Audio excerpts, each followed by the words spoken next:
passou de todos os limites. Eu acho que o que está acontecendo com a arbitragem brasileira, especificamente com o Vitória, é uma vergonha.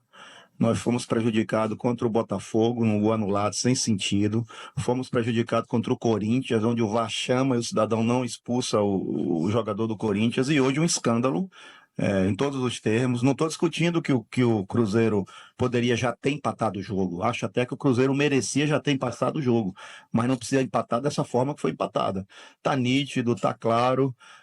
Que não é fácil você brigar no Campeonato Brasileiro da forma que a gente está brigando. A gente faz um esforço fenomenal, monstruoso, para enfrentar de igual para igual um time como esse, com investimento de mais de 200 milhões, com a folha de quase 30 milhões, certo? Não precisava, o Cruzeiro não precisa disso, certo?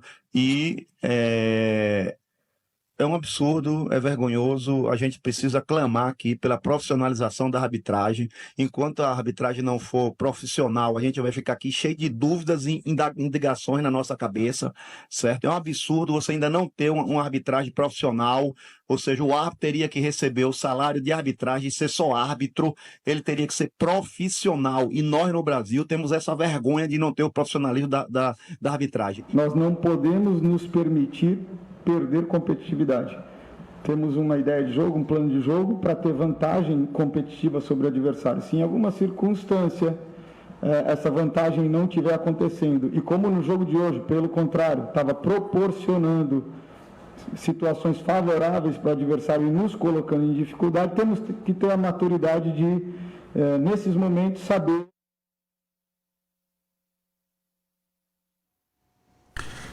Olha, evidentemente que sem o futebol, ele é um esporte muito complexo de ser arbitrado, né? Porque a bola está sempre viva, é muita gente, são 11 de cada lado, o árbitro é um juiz só, são dois bandeirinhas que estão muito distantes, tem a questão dos caras do VAR agora a tecnologia tentando ajudar, mas se você não tiver bom senso e principalmente critérios mais uniformes, vai ficar essa bagunça toda. A questão... um problema que eu estou vendo é a distância entre os critérios, né? Os critérios variam muito de acordo com os árbitros e quem está no VAR também. É preciso tentar trazer isso um pouco mais para perto. Diferença vai ter, né? Vai ter por causa dessa complexidade, mas tá muito distante ainda. Como é que para caras como os que estavam ontem, essa matada do Matheus Henrique não é mão.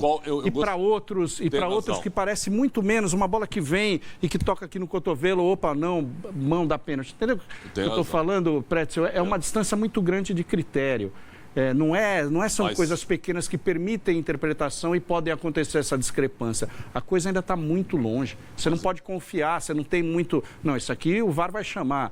Aí não chama, só que chamou por muito menos num outro jogo da mesma rodada. Eu acho que padronização de critério, que é algo importantíssimo, só acontece com o que disse o presidente Fábio Mota, com a profissionalização da arbitragem, onde tu vai conseguir tê-los durante toda a semana num local, certo? O Marcelo de Lima Henrique, ele é se eu não estou enganado, ele é um comissário de polícia aposentado, certo? Essa era a função dele.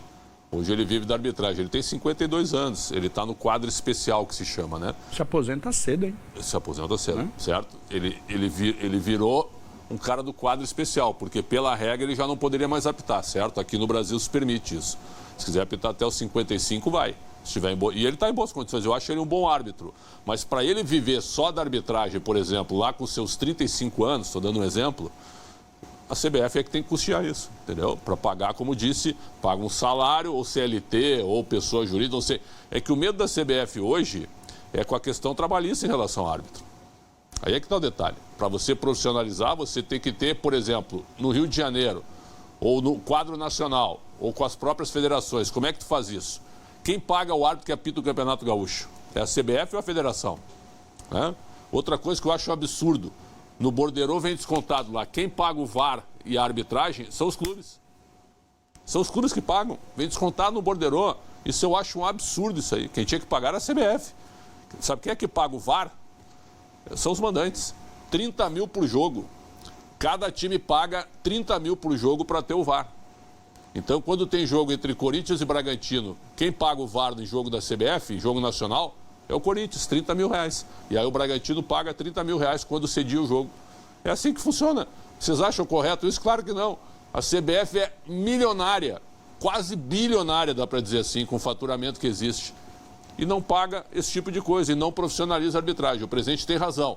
Mas como profissionalizar? Você tem que ter, por exemplo, ranqueamento. Você tem que ter 100 árbitros profissionais, ok? 100 árbitros. Aí você vai fazer, você vai ter o teu ranking 1, que ali você vai ter a tal da elite, vamos supor, com 15 árbitros. Você vai ter o teu grupo 2, teu grupo 3, mas eles vão ser profissionais, eles viverão da arbitragem. Toda semana eles terão aulas, toda semana eles vão revisar, toda semana eles vão ter acompanhamento físico, nutricional, psicológico. Quem tem que fazer isso? A CBF. Vai fazer? Não vai. Então é um mundo encantado do futebol. A gente está falando em profissionalização da arbitragem há 15 anos. Não vai acontecer.